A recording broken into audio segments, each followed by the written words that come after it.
మన రక్షకుడు ప్రభు యేసుక్రీస్తు వారి పేట ఈ వీడియో వీక్షిస్తున్న బైబిల్ ధ్యాన వీక్షకులందరికీ నా హృదయపూర్వక వందనాలు.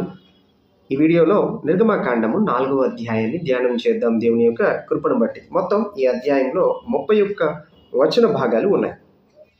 నేను మొదటి భాగంగా 1 నుంచి 17 వచన భాగాలు ఈ వీడియోలో ధ్యానం చేస్తాను.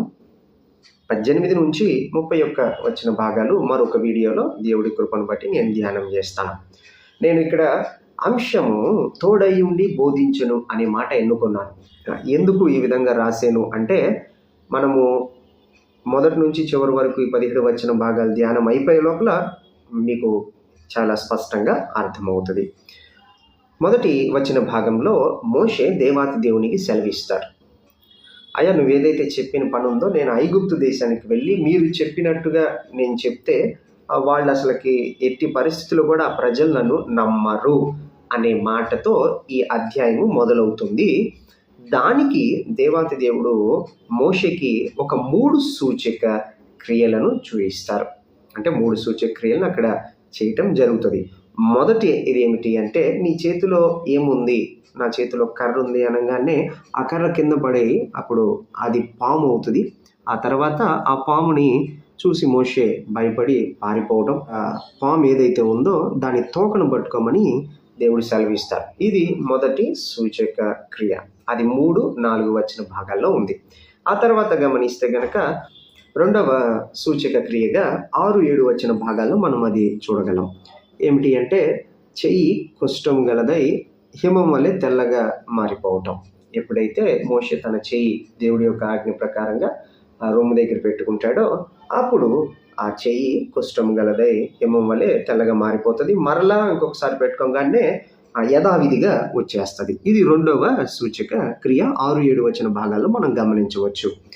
దేవుడు అప్పటికి ఏమంటారు అంటే, మొదట సూచన క్రియ ఉంది కదా, అది చూయించిన తర్వాత, చేసిన తర్వాత అది వారు గనక నమ్మకపోతే ఇదిగో రెండవ సూచక క్రియని వారి మధ్య నువ్వు చేయి, దాన్ని బట్టి వింటారు అన్నప్పుడు, ఆ తర్వాత కూడా ఒకవేళ మళ్ళీ వినకపోతే, నీ మాట కనుక వినకపోతే ఒక పంచి ఏటి నీళ్లు తీసుకొని పొడి నేల మీద, ఎండిన నేల మీద కనుక పోస్తే అవి రక్తం అవుతాయి. నీళ్లు తీసి పొడి నేల మీద వేస్తే రక్తం అవుతాయి అని చెప్పేసి ఇది 3వ సూచక క్రియ. ఇవన్నీ దేవుడు దేనికోసము మోషే ముందు చేయటం జరిగింది అంటే, మోషే ఒక మాట అన్నారు, అది నమ్మరు. అంటే తన యొక్క పరిస్థితి, మానసిక పరిస్థితి ఎట్లా ఉన్నదో మనం ఇక్కడ గమనించవచ్చు.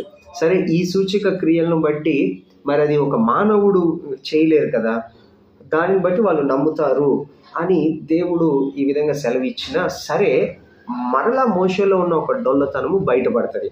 ఇప్పుడు జనుల మీద ఫస్ట్ మొదటి వచనంలో చెప్పారు కదా, ఇక ఇదంతా అయిపోయిన తర్వాత 9వ వచనం, ఈ 3 సూచక క్రియలు అయిపోయిన తర్వాత మరలా తను ఈసారి తన లోపల ఉన్న లోపాన్ని దేవుడికి చెప్తున్నాడు. అంటే ఈయనకి అసలు వెళ్ళటం ఇష్టం లేదు అనేది మనకు చాలా స్పష్టంగా అర్థమవుతుంది. ఇందాక జనులు నన్ను నమ్మరు అంటున్నాడు, దానికోసం దేవుడు చేయాల్సింది మొత్తం చేశారు. 3 సూచక క్రియలు అయిపోయిన తర్వాత ఈసారి మోషే రెండవ లోపముగా తన లోపల ఉన్న ఒక లోపాన్ని బయట పెడతా ఉన్నాడు. ఎందుకు బయట పెడుతున్నాడు అంటే, ఆయనకి వెళ్ళటం అనేది ఇష్టం లేదు. ఎందుకంటే బహుశా అక్కడ చూసి ఉన్నాడు, తర్వాత ఇతను పారిపోయి వచ్చాడు, అతన్ని చంపాలనుకుంటా ఉన్నప్పుడు అది తెలిసి పారిపోయి వచ్చాడు. ఇవన్నీ ఇంకా మెదడులో, హృదయంలో కలిచివేస్తూ ఉన్నాయేమో. బహుశా అప్పుడు మరొక లోపాన్ని బయట పెడుతూ, ప్రభువా, నేను అసలుకి మాట నేర్పరిని కాదు, 10వ వచన భాగంలో సెలవిస్తాడు. నేను అసలుకి ఇంతకు మునిపైనను నీవు నా దాసునితో మాట్లాడినప్పటి నుండి అయినా నేను ఎట్టి పరిస్థితుల్లో కూడా మాట నేర్పరిని కాదు, నోటి మాంద్యము, నాలుక మాంద్యము నాకు ఉన్నది అని చెప్పేసి 10వ వచన భాగంలో మరొక లోపము ఈసారి తనలో ఉన్నది దేవుడికి తెలియజేస్తున్నారు. కారణం ఏంటి అంటే, నేను మాత్రం వెళ్ళటానికి ఇష్టం లేదు అని మరలా తెలియజేయటం. ఆ తర్వాత ఇక దేవాతి దేవుడు సెలవిస్తుంది ఏంటంటే, ఇక్కడ నాకు ఆ విషయం తెలియదా, మానవులకు నోరిచ్చింది ఎవరు? మోగవాణిగా, చెవినిగానిగా, దృష్టి గలవాణిగా, గుడ్డివాణిగా అసలు పుట్టించిన వాడెవడు? యెహోవానైనా నేనే కదా అని 11వ వచ్చిన భాగంలో ఎంతో స్పష్టంగా దేవుడు మోషేకి తెలియజేయటం జరిగింది. ఆ తర్వాత సరే నువ్వు ఈ కారణం కూడా చెప్పావు కాబట్టి నేనేం సెలవిస్తున్నాను అంటే, నీకు నీ నోటికి తోడై ఉంటాను. ఇది మనకి 12వ వచ్చిన భాగంలో నువ్వు ఏదైతే కారణం చెప్పావో, ఇందాక జనులు అన్నావు, వాళ్ళు నమ్మరు అన్నావు. సరే, నేను దానికోసము వాళ్ళు నమ్మేటట్టు కొన్ని సూచక క్రియలు ఇచ్చాను. తర్వాత ఇప్పుడు నీ నోరు కారణం చూపిస్తూ ఉంటున్నావు. సరే, నీ నోటికి నేను తోడై ఉంటాను. తర్వాత అసలు నువ్వు ఏమి బోధించాలో కూడా నేనే బోధిస్తాను నీకు. నువ్వు ఏం పలకాలో నేనే బోధిస్తాను అని. ఇప్పుడు ఇక్కడ కూడా సమస్య తీరిపోయింది కదా. మనం అర్థం చేసుకోవాల్సింది, తను ఏదైతే 10వ వచ్చిన భాగంలో కారణం చెప్పాడో దానికి కూడా దేవుడు సొల్యూషన్ ఇచ్చేశాడు, జవాబు ఇచ్చేశాడు. ఇప్పుడు మోషేలో ఉన్న ఇంకొంచెం ఒరిజినాలిటీ మొత్తం కూడా తేట తెల్లమవుతుంది. అది మనకి ఇక్కడ 13వ వచ్చిన భాగంలో ఈసారి ఏమంటాడంటే, ఏం చెప్పడానికి లేక, అయ్యో ప్రభువా, నీవు పంపతలిచిన వానినే పంపమనగా, ఇక ఈసారి దేవాతి దేవుడు అక్కడ రాయబడిన మాట ఏంటో తెలుసా? కోపపడి, మోషే మీద కోపపడి 14వ వచ్చిన భాగము అహరోను అనే అతన్ని తీసుకొని రావటం జరిగింది. ఈ అహరోను మరి మోషే యొక్క అన్న. దేవాతి దేవుడు వీళ్ళిద్దరికి కలిపి చెప్తున్న మాట ఏమిటి అంటే, ఇదిగో చూడండి 15వ వచ్చిన భాగంలో ఉంటుంది అది. నేను నీ నోటికి అతని నోటికి తోడై ఉండి మీరు చేయవలసిన దానిని మీకు బోధించెదను. ఇది దేవాతి దేవుడు సెలవిస్తున్న మాట. ఎప్పుడైతే దేవుడు వారికి తోడై ఉండి సమస్తమును బోధిస్తాను అని చెప్పిన తరువాత, ఇక ఈ 17వ వచ్చిన భాగంలో అంటారు, ఈ కర్రను చేత పట్టుకొని దానితో ఆ సూచక క్రియలు చేయవాలని దేవాతి దేవుడు సెలవిస్తారు. ఇందాక మనము మొదటి సూచక క్రియ చెప్పేటప్పుడు, ధ్యానం చేసేటప్పుడు అక్కడ ఏదుందో చెప్పుకున్నాం కదా.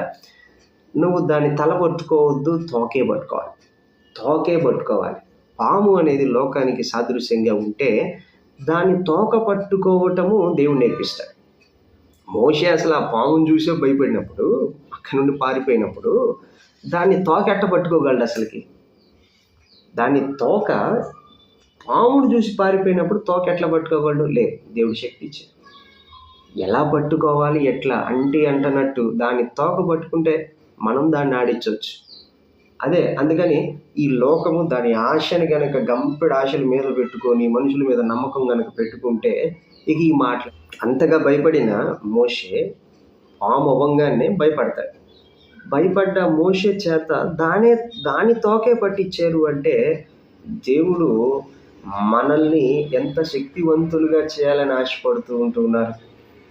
ఆయన సర్వశక్తిమంతుడు కాబట్టి ఆ శక్తిని మనకి ఇవ్వటానికి, ఆ శక్తి ద్వారా మనం ఈ లోకంలో ఏదైతే పాము లాంటి పరిస్థితులు ఎదురవుతాయో వాటిని ఎంత చక్కగా వాటి నుండి బయటపడతాము, దాన్ని తోక పట్టుకొని ఆడించటము అని దేవుడు నేర్పించాలని ఉద్దేశం. అంతేగాని పాము తల పట్టుకుంటే అది కాటేస్తుంది. కనుక లోకం మీద ఆశలు పెట్టుకున్నవాడు వాడి యొక్క జుట్టు లోకానికి ఇచ్చినట్టు, ఆ చివరికి మోషే ఏ విధంగా అయితే నిర్ణయం దేవుడికి అనుకూలంగా తీసుకున్నాడో తలగా ఉంచబడ్డాడు, ఇల్లంతటిలో నమ్మకస్తుడు అయ్యాడు. అంతకంటే గొప్ప సాక్ష్యం ఏముంటుంది? గొప్ప సాక్ష్యము మనందరం పొందుకొనలాగున పరిశుద్ధాత్మ దేవుడు మనకు సహాయం దయచేసి నడిపించును గాక. ఆమేన్.